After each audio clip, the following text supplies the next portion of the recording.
Hello SALC ကနေပြန်လည်ကြိုဆိုပါရစေဒီနေ့ဗီဒီယိုလေးကတော့ဒီ IELTS စာရေးစွမ်းရည်နဲ့ပတ်သက်ပြီးတော့ဝေမျှပေးသွားခြင်းပါတယ်အခုဝေမျှမဲ့ဗီဒီယိုလေးကတော့ဏိဒန်းလေးပဲဖြစ်ပါတယ်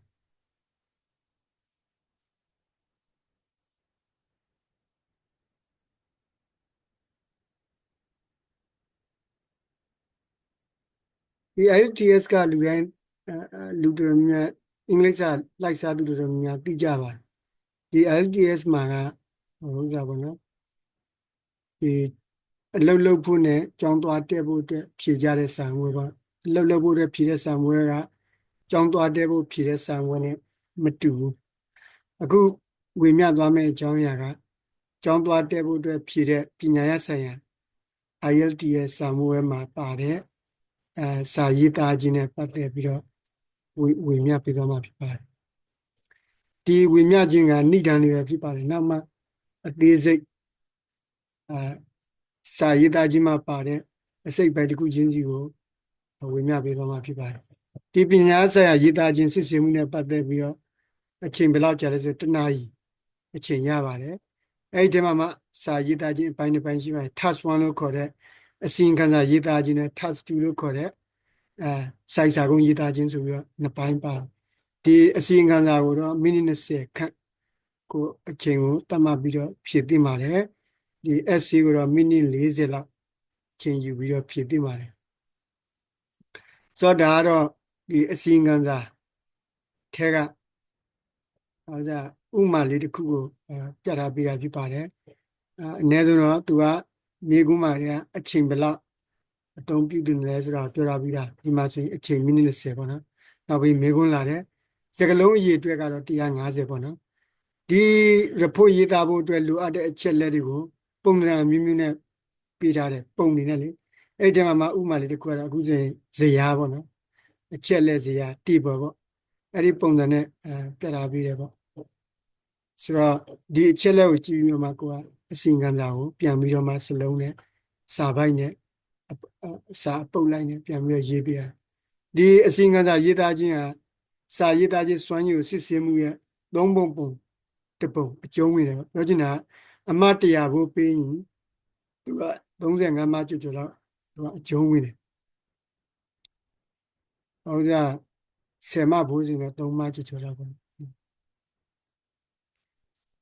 နောက်ဒီဒုတိယစာရေးသားခြင်းအစိတ်ပိုင်းကတော့စာရေးစာကုန်းပေါ့အဲ့စာကုန်းမှာဆိုရင်လည်းဒါသူ့ရဲ့မေကွန်းပုံစံဒီမေကွန်းကတော့သဘောတူလားမတူလားဆိုတဲ့စာရေးစာကုန်းနဲ့ကိုပေးထားတဲ့အဆိုပြုချက်သို့မဟုတ်အကြောင်းအရာတစ်ခုကိုက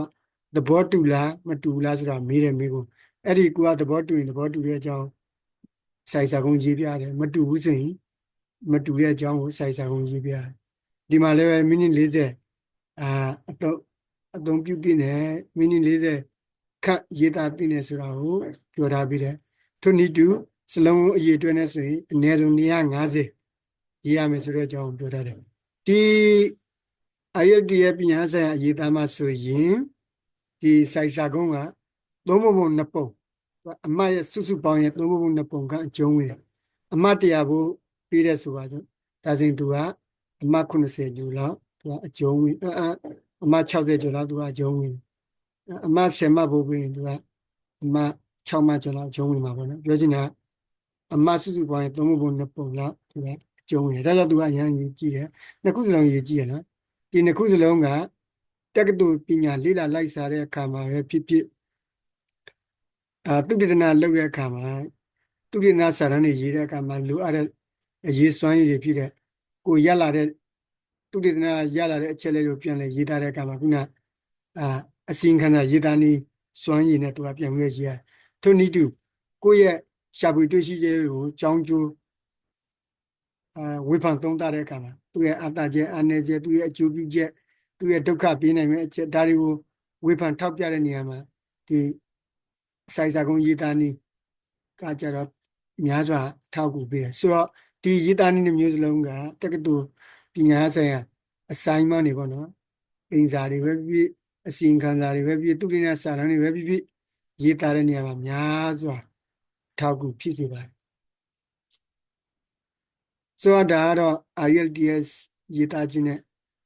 အရေးသားစွမ်းရည်နဲ့ပတ်သက်ပြီးနောက်လာမဲ့အပတ်ဒီမှာဗီဒီယိုလေးတွေကိုတင်ဖို့အတွက်ဏိဒံမိတ်ဆက်ပေးခြင်းဖြစ်ပါတယ်နောက်ပတ်မှာဆိုရင်ဒီ IELTS စာမွေးအရေးသားစာမွေးဖြေတဲ့ကနှစ်ပိုင်းရှိတယ်ကျွန်တော်ပြောထားပြီးအစီရင်ခံစာရေးသားခြင်းနဲ့စာရေးစာကုန်းရေးသားခြင်းနောက်ပါနေစပြီးတော့အစီရင်ခံစာရေးသားခြင်းနဲ့ပတ်သက်ပြီးတော့စပြီးတော့မိတ်ဆက်ပေးမှဖြစ်ပါတယ်ကျေးဇူးအများကြီးတင်ပါတယ်